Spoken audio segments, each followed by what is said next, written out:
Hey everyone, I'm James and this is Ethan, and we are one half of The Space Between, and today we are talking albums with you. So we're going to talk about 6 different albums, and I'm going to go first. I'm going to talk about the first album that I ever got, and this is a 2-for-1 deal. Nice. It actually was. One year for my birthday, I was probably 10, I don't know.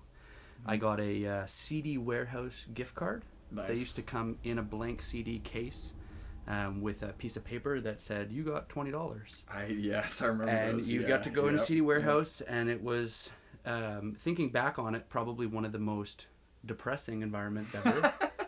Because it was literally a warehouse with a couple of stands with CD cases. Yep. And there was one old dude listening to a CD. He probably never bought it, and he was just listening to it on repeat. But I was stoked, and I had just gotten obsessed with Kiss, Nice. and I had my $20. Influenced by your dad? Yes, Kiss, yeah. because he showed me Kiss Meets the Phantom of the Park. I don't even know what that is. I have it on DVD. It's a movie. It's awful in all of the best and worst ways. Yep. I recommend it to everybody. But for some reason, I got really obsessed with them after that. I don't know how that would make anybody like the band more, but I did.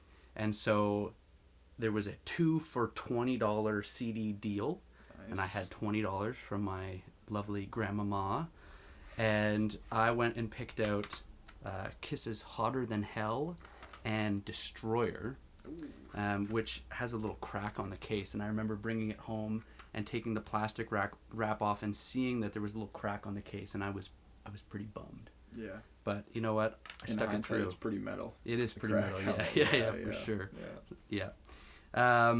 But I listened to these 2 albums a lot, especially Hotter Than Hell. All the kind of Ace riff stuff. And then I went and bought, all the other Kiss CDs when I kept getting their coupons to CD Warehouse. I kept going back, and then they shut down. But yeah, that's my 2-for-1, my first album. It's great. That's a good first album. That's really good. I don't even remember my first album, to be honest, but I do remember my last album that I've purchased, and that's what I'm going to be showing you guys next. The last album I bought is the new album by Between the Buried and Me and the Blue Nowhere. Very cool vinyl design.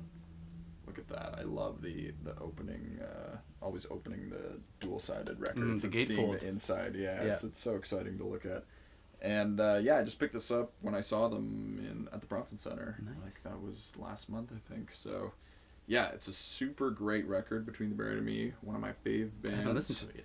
Yeah, it's super good. It's super gnarly. So much influence from different styles. They've got wacky cartoon sounds on there. They've got death metal riffs. Nice. They've got like bossa nova kind of section that goes on in some of the tunes. So they got a lot. They got everything on the Blue Nowhere. I love that, and I love that about Between the Buried and Me. And every time they put out an album, it's always an experience, and it's always super fun to listen to. So I highly recommend listening to the Blue Nowhere. It's freaking sick. So I've got to check that out. I have not listened to it yet. Yes, it's great. All right, back to me. I'm going to go to my go-to album.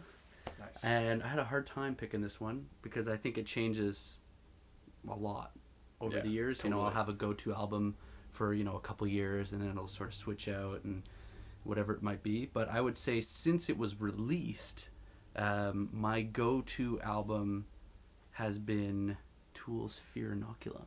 Yeah, it's awesome. Awesome album. This is my favorite Tool album.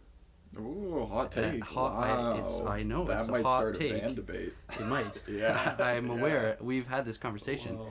I think this is my favorite Tool album. It's the most, to me, sophisticated of their writing process. There's actually not that many songs on it. There's a lot of interludes. Yeah. Which is cool too. It's cool too. All the synth stuff is pretty neat. Chocolate Trip. Sick. It Sick is drum pretty solos, awesome. Sick interlude. I have it in this super trippy CD booklet with all of these different images, and it doesn't fit on my CD shelf, which is a bummer. But I think this is my go-to. I'll listen to this pretty regularly. I would say close to once a month. It's pretty good. I'll put it on and spin it. I might not listen to the whole thing every time, but I was going through it today, going through my albums, thinking about it, and I listened to the whole thing, and I thought, man, this is still awesome. Good. It's a long album that doesn't feel long, which is a good sign. That's a good sign. That's if you true. got a long album that doesn't feel long, that means it's a good album. Not easy to do. Yeah, no. When every song is 20 minutes. 20 minutes, yeah. Same. Between the Bird and Me does it too. They're both Tool and Between the Bird and Me. Great at that. Yeah, so next, guys, for you, I got my Sunday morning album. Ooh. What do you listen to on a Sunday morning? For me, I feel like Stevie Wonder. It's a great choice. Good choice. Stevie Wonder, one of the best pop songwriters of all time, if not the best, I would argue. Okay. Stevie and Elton John, they both have my heart, and you and everyone else. Yeah, exactly. And Stevie's music is always so, like James was saying, sophisticated, I would argue. For a pop musician, he writes such cool chord progressions, he uses cool harmonies, cool horn arrangements. Yeah, cool instrumentation and arrangements. He's such an amazing musician. Ooh, I like that. Yeah, very I haven't seen cool. the Gatefold. Yeah. It's pretty badass. It's pretty badass, pretty psychedelic, pretty Stevie. And yeah, this album just has so many insanely good songs on it. Isn't She Lovely's on here. Oh, yeah. I Wish is on here. Yeah. Pastime Paradise is on here. Sir Duke is on here. Like Contusion is on here, dude. Come on, that's sick. So yeah, this whole album is great. It's a great way to start a Sunday, especially it's uplifting vibes. It's good vibes. I feel like that's what you want on a Sunday morning. That's true. Yeah. That's so true. So this is my go-to Sunday morning album, I would say. Nice. Yeah. All right, back to me, I guess. Yeah. An album more people should know about. Now, I'm sorry to say I don't have this album on physical medium. I'm upset about it too, as I know all of the viewers are. Devastated. Devastated and disappointed in me, and I'm sorry. But an album I think that everybody should know is Left and Leaving by the Weakerthans. I think it's their best album. If you don't know the Weakerthans, you should go listen to them. I have to check it out. They're I'm not super familiar with them. I think they called themselves folk punk. It's cool. They're a Canadian band. Nice. And very, to me, a unique sound. And I remember Left and Leaving, the title track, was the first song I ever heard. And it totally struck me, and I went and listened to the whole album, and I think I heard it at the right time in my life, and I listened to the whole thing on repeat like a gazillion times, and then I listened to all their other stuff, and that album has something for everybody. If you're a rock guy, if you listen to folk or singer-songwriter or pop, there's something for everybody on there, and I think everybody should listen to it, and should go listen to all of the Weakerthans stuff. It is excellent. It is a close to perfect album, I think. Wow. Yeah. Big claims. Are they a duo? Or are they it was band? It was a full band, and then they disbanded, and then I think they did a reunion show, and that album is from 2000, and they started in like 1995 or 97 or something like that. Nice. Yeah. Nice. Good choice. All right. Well, I'm going to see it. I'm excited. Here. Yeah. I can see what this is. For the last album for you guys, I couldn't decide, so I brought two. Cheater. A bit of a cheater. Yeah. And the last album is something timeless, a timeless piece of music, and I was like, there's so many good ones. I was thinking Between the Bird and Me even, because for me that's one of my favorite bands, but I was like, no, I should go older, something that stood, at least 40, 50 years. Yeah, it's been a long time. So I went first with King Crimson's Discipline. It's an epic record. I know you, James, love this record as well. It's a great album. It's compositionally still so fresh. So, if you haven't listened to this, listen to it. I promise you, viewer, this will blow your mind. I would argue so good. that it sounds dated, and not dated in a bad way, but it sounds like it was made at the time that it was. True. If you listen to all of the sounds, sonics, yes, he's right, definitely. It's very 80s. I think it's held up. It is.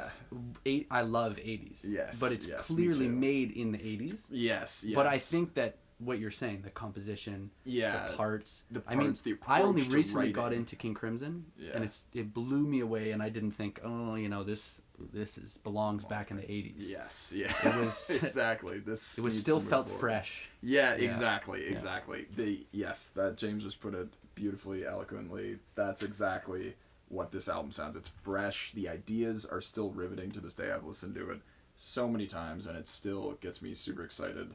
And I love all three of these 80s albums. There's Beat, Discipline, and Three of a Perfect Pair. Check all them out. Also, I love on the back of this vinyl, it says the Elephantosity by Blue. Elephantosity. Nice. All you'll know when you listen to the album. It's so one many day I weird hope to learn that instrument. Yeah. So great record for that fact that it's just so compositionally exciting and fresh and new. And kind of the opposite for this next record. Well, not the opposite, but for this record, we have Alice Coltrane with strings, The World Galaxy. It's such a beautiful sounding album. Kind of the sound is not dated at all. It's her on harp, piano.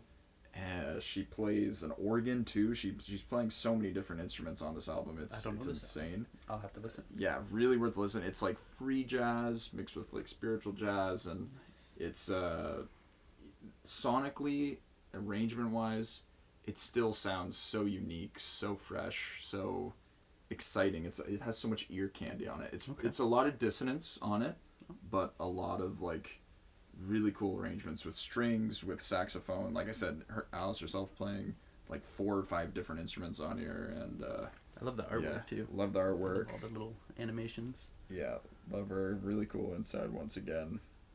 Yeah, so really great album, and only 3 pieces on here, but it's 3 originals, and then she bookends it with a cover of My Favorite Things and A Love Supreme, which is John Coltrane, her husband. She covers him, so that's who did it better. Nice. I mean, it's hard to beat the original, but she does it's very amazing. But the middle 3 compositions, that's what you really want to check out in here. The original pieces by her, they're so the sound envelops you. It's so much ear candy. It's a great listen. So I highly recommend this one. Nice. Yeah, I'll have to check that one out. I don't know that one. Yeah, definitely worth it. Awesome. Thank you so much for Talking Records, the Record Centers, Apartment 613. We are half of the Space Between. And you can check us out on all of our social medias, Space Between Official.